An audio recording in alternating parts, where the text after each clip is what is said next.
Coming from my background, it is very clear that a lot of people in our community, my community, closest friends are still very much anti-normalization, but people are also changing. People, even those people anti-normalization, are seeing the reality of things, that the situation will not change until we start speaking together.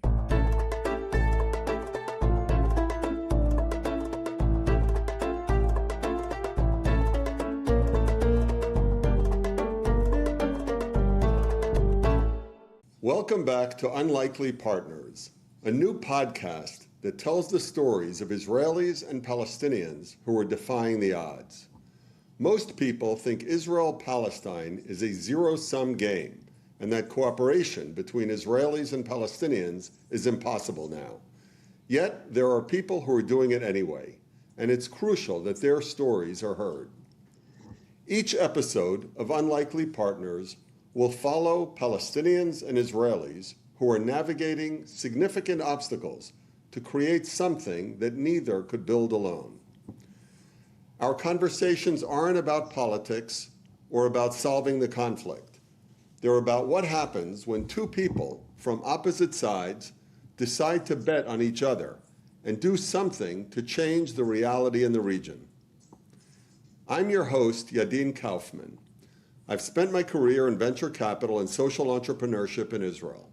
I've also started several organizations aimed at empowering young Palestinian entrepreneurs and building bridges with our neighbors. Now, this region should be the #1 tourist destination in the world. It has history, great beaches, nightlife, cuisine, weather, outdoors, and it's central to 3 major religions. Yet Israel drew only about 1 million tourists in each of the last few years, about 90% fewer than Albania. I guess there's one main reason for that, namely the conflict. Maybe the work that our guests today are doing can help address that, while also building some important bridges. Elisa Moed and Christina Samara are co-founders of Breaking Bread Journeys, a joint Israeli-Palestinian tourism initiative that uses immersive travel, shared meals, and meetings with local communities to help visitors understand the diverse cultures, histories, and perspectives of people in this land. Lisa is a longtime tourism consultant from Michigan. In 2008, she launched Traveluya, which has become the leading Christian travel network focused on the Holy Land. She's an American-Israeli Jew who made Aliyah to Israel with her family. Christina is also a veteran travel consultant. She's a Palestinian Christian from Jerusalem. Her family business, Samara Tourist and Travel, is one of the most established tourism companies in the region and the Holy Land. And today, we're honored to have Dan Shapiro with us to talk with Lisa and Christina.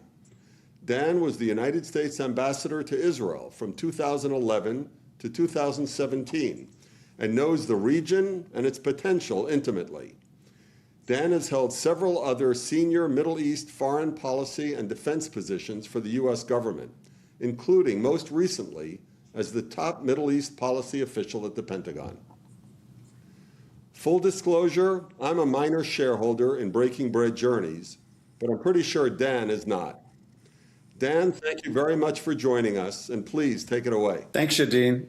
Great to be with you, and great to be with Lisa and Christina, who are not just acquaintances, they're good friends, and I've been an admirer of Breaking Bread Journeys and their story, just as I had many other opportunities while I was the U.S. Ambassador to Israel to meet Israelis and Palestinians who were engaged in all different kinds of cooperative work in business and technology and tourism, in cultural affairs. And you said it's not about politics. It's not, but it sure matters because ultimately political leaders are able to make decisions when they know they have support from the people they lead. And this is a great example of that kind of activity that makes eventually, hopefully possible, different kinds of politics as well. Let me just hear from both of you a little bit. Just tell us a little bit of your personal stories, where you grew up, how you raised, and how you sort of came to this work as entrepreneurs, and particularly in this field. So, Christina, let me start with you. Thank you, Yadin and Dan, for having us on. It's a pleasure, and really looking forward to telling you more about what we do at Breaking Bread Journeys. Here first, a little bit about myself. I'm a Christian Palestinian, born and raised in Jerusalem, pretty much in a multicultural atmosphere. My mom came from Germany, and my dad was from the old city of Jerusalem. So I went to high school at a Catholic all-girls school near the Damascus Gate. After graduating there, I went to study in the United States, and my main subject was travel and tourism. That's because my dad had already founded Samara Tourist and Travel Agency, which is a tour operation business and has been the family business since 1963. So I came back, unfortunately, after my dad passed away. I took over the business and have been working ever since. That wasn't enough for me, of course. I was always interested in doing more things. So I ventured out on my own and met Elisa, and we started Breaking Bread Journeys together. I'm also a licensed tour guide from the state of Israel. So this is a little bit about myself, Lisa. Yeah, let's hear Lisa, and then let's hear about the story of Breaking Bread Journeys. Sure. I am from Detroit, Michigan, born and bred. I was raised in a conservative Jewish Zionist family, and my father was a German refugee. He came over in 1938. He got involved as an immigration lawyer and worked for many years. He was an entrepreneur, and so I was raised in that environment. I was raised in an environment of openness. We had lots of different people from different walks of life coming into our home weekly. And so I was really used to that. I call it kind of living in the gray. Uh, we would go down to places like Dearborn, which has the largest Palestinian community outside of Palestinian territories, and actually had some friendships there. And there was a restaurant there that we'd often go to. And my father actually also was a lawyer because he was an immigration lawyer, worked very much within the Palestinian community, as well as other communities, Chaldeans, and so on and so forth. But that was the environment in which I was raised. I went to a public school, went to Michigan for undergrad, and then graduate school. I got my master's and lived in Israel back and forth in tourism management, and eventually launched Traveluya. Now let's talk about Breaking Bread Journeys. It's a really unique approach to tourism. So we'd love for you to tell us a little bit about what it is, but just how you came up with the idea to start it, why you chose that methodology for your tour company, and how it fits within the wider ecosystem of tourism in Israel and the West Bank and Jerusalem. Well, as Yadin has already mentioned, it's a joint Israeli-Palestinian initiative that started out in 2010. We created tours together to bring foreign visitors to this destination. And the main idea was to bring tourists to have personal contact with the local communities through culture, history, pilgrimages, but mainly using food as a tool for creating special, meaningful, experiential segments throughout the tour. The emphasis, therefore, was on building bridges by breaking bread together and with the locals. And this exposed tourists to the diverse ethnicities living here in this land. So how it came along, I have to go back to around 2010 again, when I was the chairperson of the Holy Land Incoming Tour Operators Association. I got an invitation to join a workforce or a committee that was started by the Office of the Quartet, led by former Prime Minister Tony Blair. They thought at the time to bring stakeholders together from throughout the tourism industry, from both Israeli and Palestinian sides, the guides, the hotels, the tour operators. And the main focus was to try to get over the obstacles in tourism at that time. It was a pretty volatile time in terms of politics. And this brought the committee together with lots of discussions. Me and Elisa were the only women on this committee. The committee, unfortunately, was not able to reach its goals. We ended up joining Tony Blair to a trip to Nablus, and that's how we started talking, me and Elisa. And we said, let's do this one-on-one. Very simple. We worked 2 years to vet and create and build up products that we felt is a great potential for tourists to come and see this land in a different way.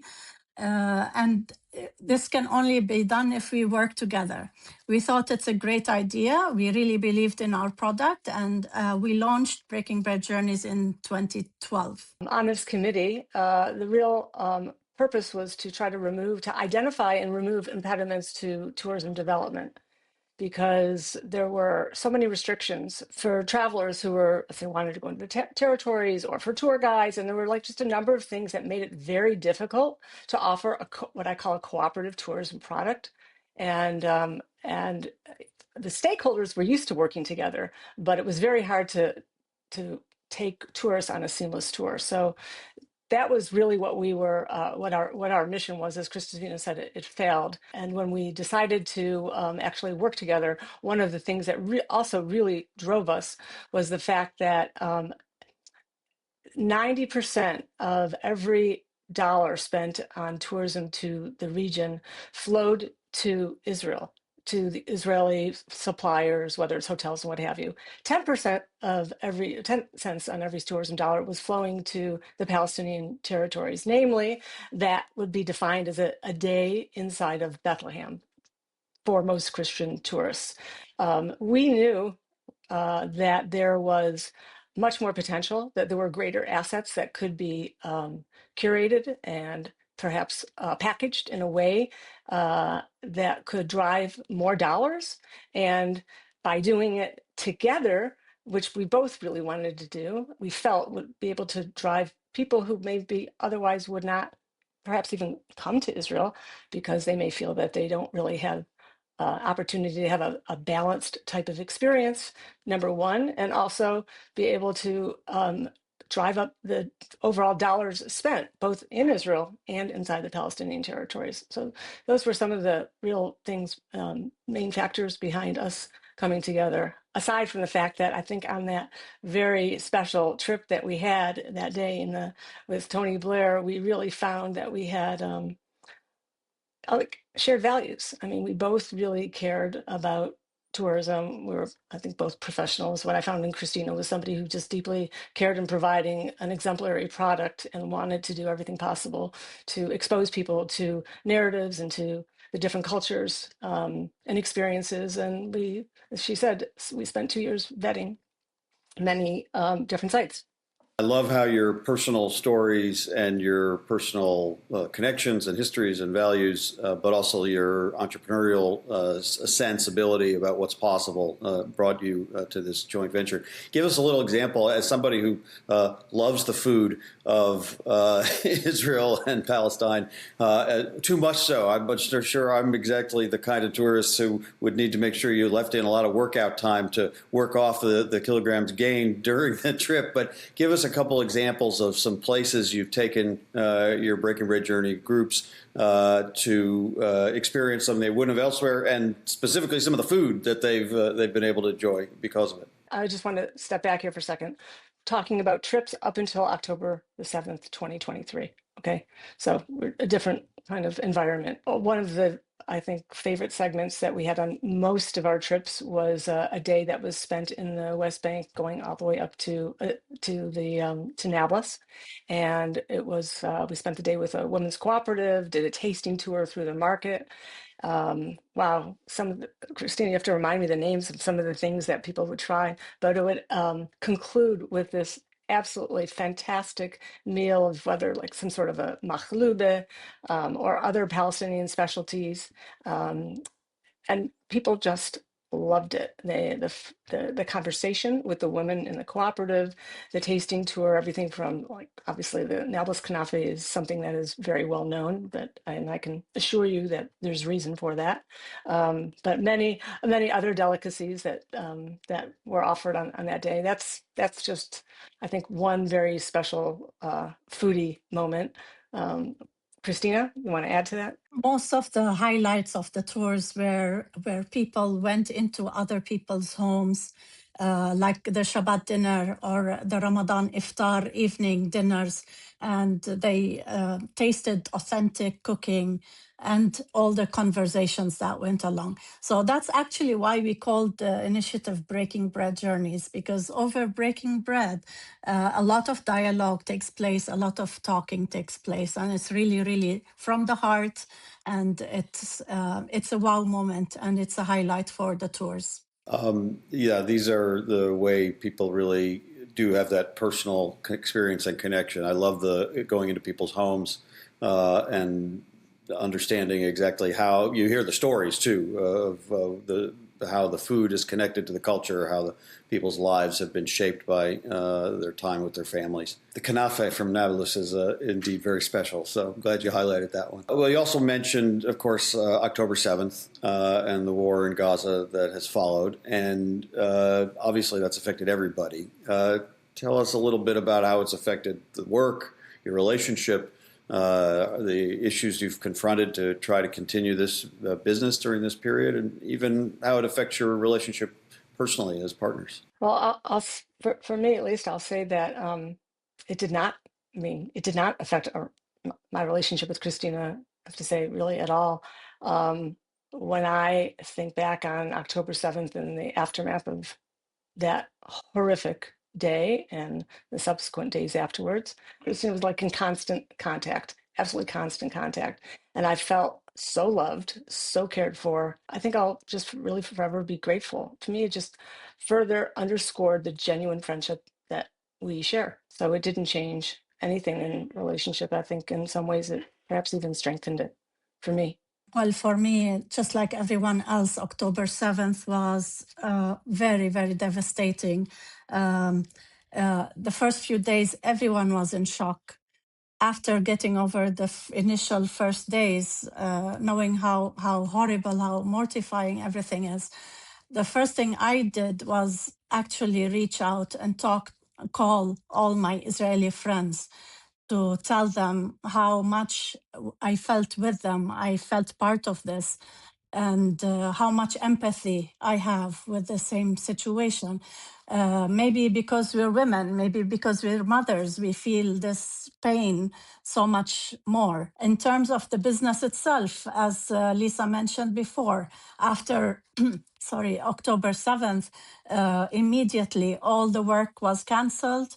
The immediate and long term, we had 2024 was supposed to be a great year for tourism, especially finally after the corona. We were picking up groups, reservations, and everything was canceled. Up until today, we are really trying to get back into working. So what we concentrated on instead is try to change the product, try to change the programs to highlight the current and events of October 7th have to take a special place in our programs because it's very important for people to know what happened. Some of the things we have to really change in terms of security and the content. Yeah, that's going to be an interesting challenge as hopefully the war concludes and tourism rebounds. The stories are different right? And your need to use these encounters for your clients to learn about the people and learn about their stories may be charged and with even more emotion that might be even more intense. I mean, what do you kind of expect the next generation of Breaking Bread Journeys clients are going to see and learn and hear that's different maybe from what you were doing before October 7th? Well, I think that, well, for instance, we already have incorporated, a South Day into the program, meeting with survivors, going to Nova, touring a devastated kibbutz to understand really what went on that day. Certainly the North and the different communities that are up there, whether that we're discussing with people who had to leave their homes for a year and a half because of what happened on the northern border with Hezbollah and the war that occurred there, and we're living in hotels and businesses that are been totally disrupted now. It continues now because of what's happening on the southern Lebanon and the northern border of Israel with the drones that have caused so much terror to the Druze community and Bedouins and other communities. We're also going to be focusing a bit more on some of the more civil society issues that we have going on within Israel, but also within the Palestinian territories as well. We're still vetting, we're still discussing what we might want to put into the program as we move forward. But every group is different, like they're all totally curated according to what the needs are and the interests and the objectives of our clients. Can I ask you, Lisa, you mentioned, and I guess, Christina, you feel the same, that when Dan asked about October 7th, you said that it didn't really affect your relationship because, if anything, it may have strengthened it to see the support that you, Lisa, were getting from Christina. Did it, I'm just curious whether it affected, for either of you, your commitment to doing this kind of work, your belief in, the importance and the possibility of bringing people together from these two sides of what's been a very, very bloody conflict for a long time. I'm just curious how both of you react to that. I understand the personal level, but there's also the broader situation. I understand. I mean, going back to your question, Yadin, about how it might have impacted the work aspect of it. Well, first of all, there wasn't any, but in terms of the previous work that we did, I do have to say it, I definitely felt, I don't know a better term, violated. We did all this work in breaking bread and peace building, and I mean, I don't call it using tourism as a avenue towards peace building in a way, showing these perspectives, and it's and to see that kind of horror that happened on October 7th, and of course to the communities that were also, very much engaged in peace building work too. It was crushing. It was absolutely crushing. That was like the first and initial feeling, and that I personally had, but I do still believe that dialogue and working together and showing people these different perspectives is the right avenue forward. I think, as you said, it strengthened the determination that we have to show all these issues and the complexities that are here.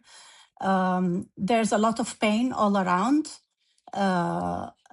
We have to see how to sensitively put these into the programs that we have in a very delicate way. We will vet the people that will be talking to our groups. We really need to know that these people are really genuine and they have a really valid point of view.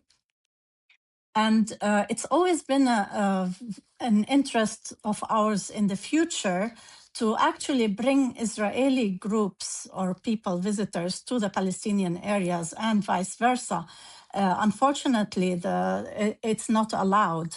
and it's difficult. So one of our plans for the future is where it will have a much bigger impact in the peace building and bridge building process when the two sides actually get to speak together and open up dialogue, as painful as it may be. But it's very important for both sides to start talking.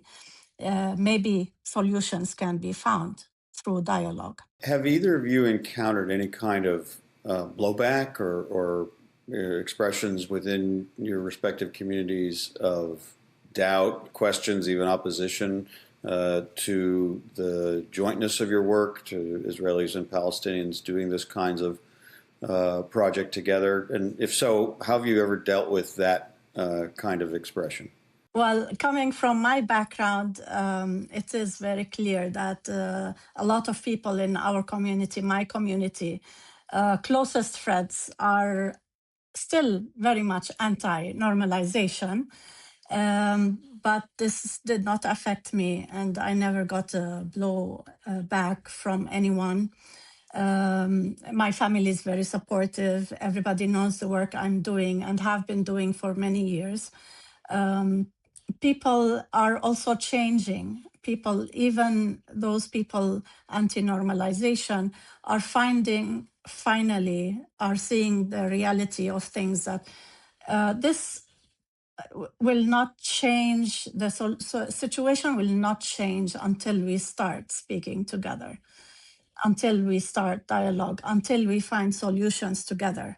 This is the only way forward. So people are also changing after October 7th on my side and in our community, seeing that this whole thing did not work and has not worked. And the only way forward is finding ways to live together, coexist, finding solutions, as difficult as it may be. But it can't go any other way. I just want to go back to your own attitudes for a minute. You've been at this now for more than 15 years. You said you've been working together since 2010. Has anything changed in your own kind of perceptions of living in this region and how we can create a better future here as a result of the work you've been doing together, or as a result of what's happened in the region? First of all, I think that we see more and more that people appreciate the authentic experiences. I think it started as something very unique, but I think as an industry, certainly that's become something that's much more sought out and popular. I believe that moving forward, as we're kind of hopefully getting out of this, that more people will want to come here and not just experience the Holy Land. I mean, I think people are looking for meaning in life, and there's no greater place to kind of touch on that meaning than to come to the Holy Land on a visit. But I think that coming here for a purposeful travel experience and seeking dialogue and understanding and actually meeting people along the way from various perspectives, I think that's I believe that will be that much more desirable as we moving forward and coming out of this and flights come back. I'll just ask one more question. Can you both envision in better times this model really taking off beyond just Israel-Palestine? I mean, Yadin mentioned at the opening the potential for tourism in the region is really extraordinary. It is such a hub of history and culture and religious meaning, now these days technology as well. And so hopefully as additional opportunities for travel between parts of the Middle East that it wasn't always possible to do becomes more possible. Can you envision a whole industry, a model of cuisine-based tourism that could go beyond just Israel, Palestine, to Jordan, to the Gulf, to Egypt, to other locations? I think there's a positive mood all over. I think people are tired of wars and not being able to live normal lives. So I do see the future that we can have open borders, lots of travel, making dreams come true. And I think it is possible. We need more courageous people, more women in leadership to take forward these ideas, and it will be possible. I'm very optimistic. So Dan, I have a question for you. I mean, now that we've heard the story of what Christina and Lisa are doing with Breaking Bread, and of course you're very familiar with a lot of initiatives like this here in the region. How important do you think these kind of people-to-people cooperation, examples of people-to-people cooperation, such as Lisa and Christina are doing, what kind of impact can that have on the region? You know, this isn't exactly the higher diplomacy that you've been involved in, or the defense issues, which are obviously critical here, but what sort of impact can these things have on changing the future here in the region? Well, first of all, they have impact on the lives of the people who participate in them, and that's critically important, just as the foundation. Every person who engages in a joint Israeli-Palestinian project is changed by hearing the stories of others, by learning their history, their pain, their experience, and sharing their own. And then that radiates out to their families and to their broader communities, and maybe more people decide to get exposed to that kind of exchange. So even a small initiative has the potential, with the ripples it creates, to have much more profound impact among the people that are affected by it. At scale, that also is a critical element to broader diplomatic progress and the peacemaking that leaders and diplomats and politicians are called upon to make. Every time I've been involved in an effort to advance negotiations, some with modest success, some with no success, we understood that the political leadership that would have to take very hard decisions, maybe take political risk to make those decisions, including compromises, including things that they would be criticized for in their own communities, would need a base of support, would need to know that there were members of their own constituency that saw value in that outreach, in that risk-taking, in those concessions, in exchange for some concessions, obviously, in the other direction as well. So there's a kind of basis and foundational support for the difficult political decisions that go along with the diplomacy that this kind of people-to-people work is an essential part of. So whenever I was an ambassador and in other roles, we really tried to put as much emphasis on lifting up the voices and highlighting these experiences of people like Christina and Lisa and the work they're doing. And of course, it's harder these days. Everybody has experienced the trauma of October 7th and of the war that followed. And until the war, really winds down and we're in much more of a recovery mode, that's going to remain difficult. But the work is essential, and if we'll ever get back on the road towards some kind of shared future for Israelis and Palestinians living in peace alongside each other, the work of entrepreneurs and educators and technologists and tour operators and others who have bridged these divides and have given the support that provides to the political leaders who have to take the hard decisions, it's going to be absolutely essential. Okay, thanks. Thanks. Dan, is there anything you want to add? I'm really hungry, so I'm looking forward to my next visit and letting Christina and Lisa to walk me through the markets. Thank you all, really. Dan, for giving us your time and asking the good questions, and Christina, Lisa, for sharing your story of breaking bread and for the work you do. Thank you for having us. Yeah, thank you, Yadin. Thanks, Dan. And thank you both for all the work that you're doing, too, in this space. Really, it's important. Thanks, everyone. Take care, everybody.